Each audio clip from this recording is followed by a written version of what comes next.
Hello दोस्तों, I hope आप सब लोग बहुत अच्छे होंगे। दोस्तों बहुत सारे कमेंट आ रहे थे कि अगर हम गवर्नमेंट टेंडर ना भर के प्राइवेट टेंडर भरना चाहें तो उसका क्या प्रोसेस है, किस किस जगह पर हम प्राइवेट सेक्टर में कहाँ कहाँ पर हम टेंडर डाल सकते हैं। तो आज की वीडियो दोस्तों उन्हीं के ऊपर होने वाली है, क्योंकि जब भी हम कोई भी गवर्नमेंट का टेंडर भरते हैं तो भरने के लिए तो हम बहुत से टेंडर भर देते हैं, पर मिलता किसको है? सिर्फ एक ही आदमी को मिलता है जिसने सबसे ज़्यादा लोएस्ट बिड कर रखा होता है। और जितने भी मान लीजिए अगर कोई एक टेंडर निकला है, स्कूल बनने का कोई टेंडर निकला है, फिर यूनिवर्सिटी बनने का टेंडर निकला है, तो भरते तो बहुत लोग हैं, बस मिलता किसको है? सिर्फ एक आदमी को। तो जितने भी लोग बच जाते हैं वो ऐसा थोड़ी ना है कि खाली बैठे रहेंगे या फिर कहीं इधर उधर काम नहीं करेंगे। तो अगर जिसको गवर्नमेंट का टेंडर नहीं मिला है तो वो प्राइवेट में किस तरीके से टेंडर अप्लाई कर सकता है, वेंडरशिप कैसे ले सकता है, आज के टॉपिक में समझते हैं। तो चलिए दोस्तों वीडियो को स्टार्ट करते हैं। मैं राहुल कोहली आपका स्वागत करता हूँ रेनफोर्स डिजिटल प्लेटफॉर्म पर। चलिए दोस्तों वीडियो को स्टार्ट करते हैं।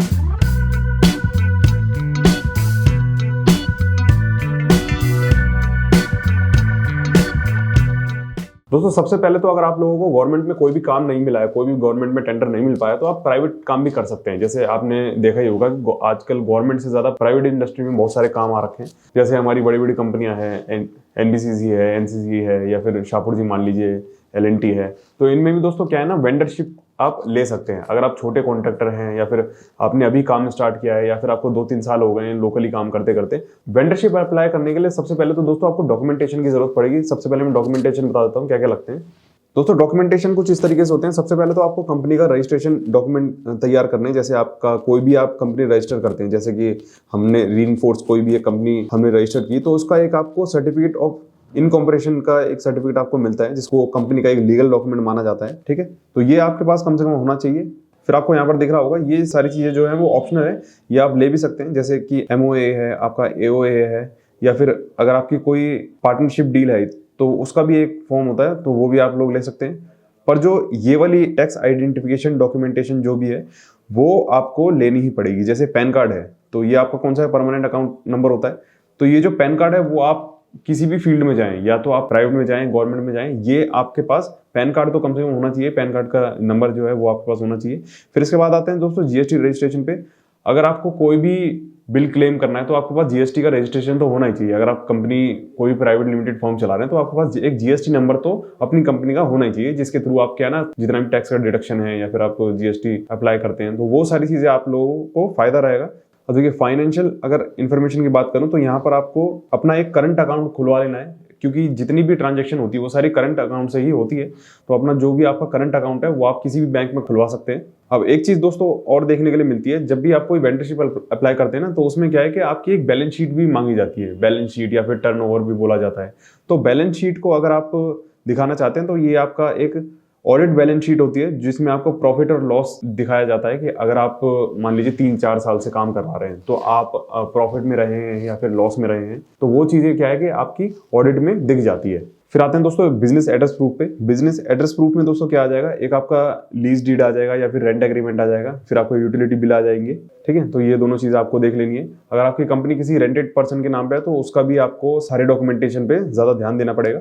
अब आते हैं दोस्तों पर्सनल डिटेल पे। पर्सनल डिटेल में दोस्तों सबसे पहले आपको, अगर आप डायरेक्टर हैं, पार्टनर हैं, ऑथराइज्ड कोई भी पर्सन है, तो उसका एक आधार कार्ड, पैन कार्ड जो भी है वो आपको रखना पड़ेगा। फिर इसके बाद दोस्तों आपका एक पर्सनल आपका आधार कार्ड भी चाहिए होगा। फिर आपका दोस्तों अगर आप नया काम कर रहे हैं या फिर 1-2 साल से काम कर रहे हैं तो उसमें भी दोस्तों आपको क्या करना पड़ेगा, प्रोजेक्ट का जो एक्सपीरियंस कैपेबिलिटी है वो आपको वहां पर शो करनी पड़ेगी।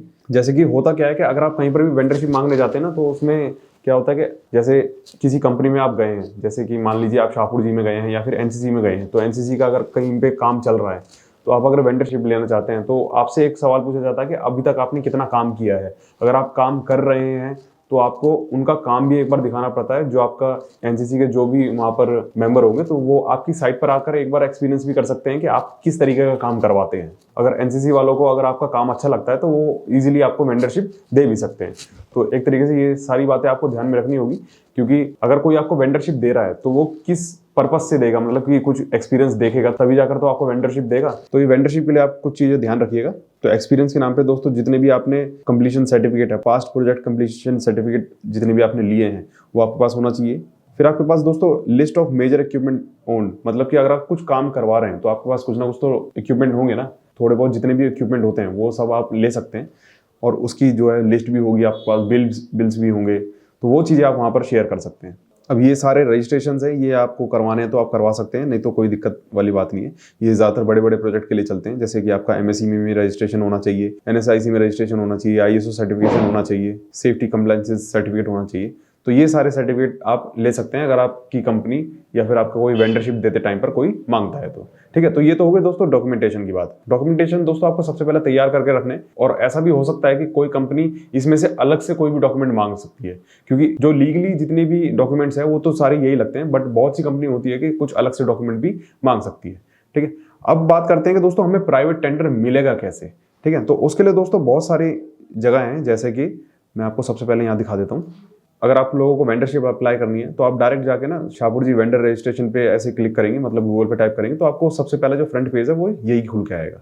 आपको जो सबसे पहला आपको दिखेगा वो आपको वेंडर रजिस्ट्रेशन का ही दिखेगा। ठीक है, तो आप इसमें वेंडर रजिस्ट्रेशन में ये सारे जितने भी आपको चीज़ें दी गई हैं, जैसे कंपनी का नाम है, फर्स्ट नेम है, आपकी मेल आईडी है, डॉक्यूमेंट्स वगैरह जो भी अपलोड है, वो सारी चीज़ें आप यहाँ पर अपलोड कर सकते हैं और डायरेक्ट जाके रजिस्ट्रेशन कर सकते हैं।